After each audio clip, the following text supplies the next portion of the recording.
The drought in Tigray, born out of years of war, failed rainy season, and frequent occurrence of locust plague, now affects the majority of the population in Tigray. This is the home of a pregnant woman, Hahayle, who was a resident in my Hahayle vicinity, Hahayle district, central Tigray. A team from Tigray television visited the place and could find no one. The home was locked. A somber sentinel of sorrow bore witness to the silent tragedy within its walls. The air, heavy with the weight of unfulfilled dreams, clung to the deserted rooms where the muted cries of a newborn never resonated. The key turned in the lock, sealing away the untold stories of a pregnant woman who succumbed to the cruel grip of hunger, leaving behind an empty cradle and the lingering echo of a life unfulfilled. Her neighbors say they witnessed Hahayle die during childbirth due to hunger. The neighbors add her husband, Tigrai, migrated in search for food, leaving his pregnant wife behind and never returned.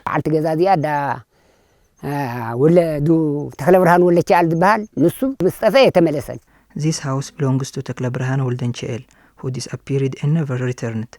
His wife was pregnant, and she died during childbirth due to starvation. She had nothing to eat at that moment. Her relatives took 2 of her older kids to look after them. The younger one was taken by charity organization.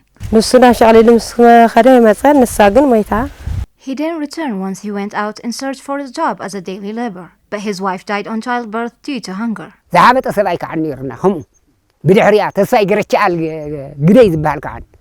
was one man here named Tesfai Garanchel Gidey, whose legs were swollen due to starvation.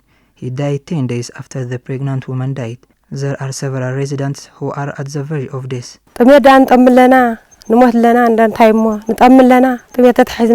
We are starved to death. We are at the verge of death due to drought-induced starvation. These are also vacant homes which bore the scars of families' migration compelled by the relentless grasp of drought. Empty rooms echoed with the memories of laughter, now replaced by the haunting stillness of departure. Dust gathered on forsaken belongings, and the doors framed vistas of arid landscapes that pushed the family to seek for a better livelihood elsewhere.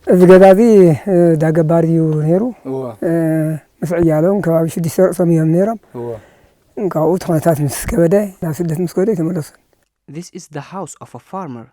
A household with 6 members used to live here. When the situation got dire, they migrated and have never returned. That is also the house of another farmer. These 2 deserted houses belong to 2 different households. This house also belongs to a farmer of 4 children. This family also migrated back on October. As you can see, the house is in ruin. This family hasn't returned home yet. Once they left their home behind, we don't even know their whereabouts. The drought was induced primarily by human-made disaster, which is the war in Tigray. This area was struck by heavy artillery frequently during the war. The invading forces tortured us during the 2-year war in Tigray. On top of the war, natural disaster has also contributed to the drought. For instance, around 70 farmers have migrated from this neighborhood due to the starvation. The head of Community Beneficiary and Participation Sector Office in the district, Hadush Asmelash, says 1,050 residents have migrated from this district due to the drought-induced starvation crisis. تبعتي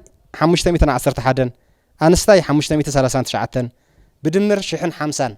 1,050 residents, among whom 511 males and 539 females have been migrated from this district due to the drought-induced starvation crisis. The federal government is also well aware of these figures. The residents warned that the people are at the verge of perishing unless the concerned government authorities and the international community provide a life-saving humanitarian assistance. أوذي محبرسب عالم يكون منجستي تجرا يكون تيجي ترادادي إن زوت سبيه بالنان. The international community and the interim administration in Tigray must work to address the disaster before our fate of perishing becomes inevitable. We have the chance to speak right now, but our fate tomorrow is dying from starvation.